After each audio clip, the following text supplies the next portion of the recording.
History. Unitary method has unknown history as no one knows who discovered it and when it was discovered. However, we can always work backwards to find out in what era maths was developed. This can then help for who discovered it.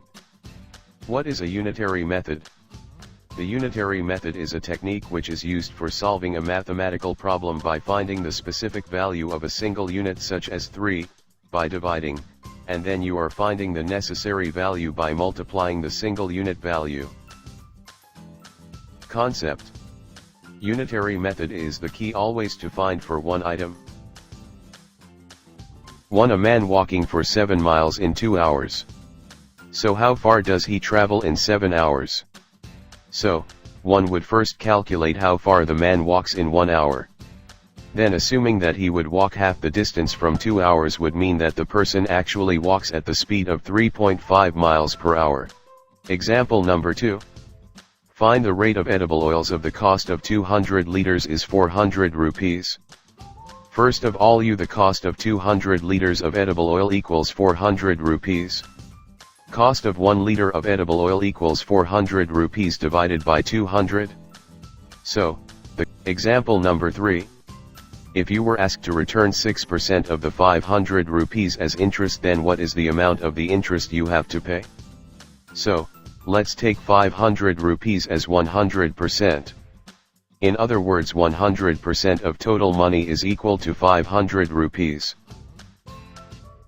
Prerna is on her way to meet her grandmother who lives in a village which is 600 km away from her place. Her bus takes 12 hours to reach the village. What is the speed of the bus? Speed is distance covered by an object in 1 hour. Distance covered in 12 hours is equal to 600 km.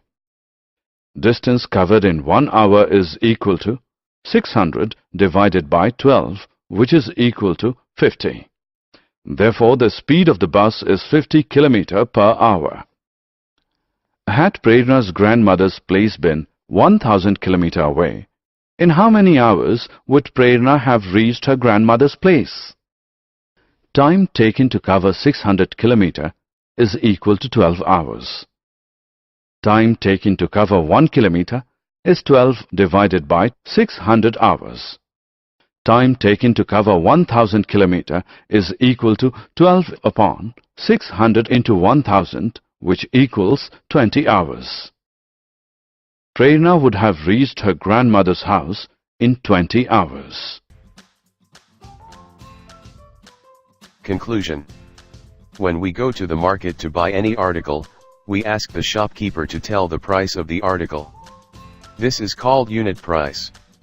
We calculate the price of number of articles we want to buy, with the help of a unit price. We calculate unit price when the price of a multiple is given. The method to calculate the price of the required articles is called unitary method. References.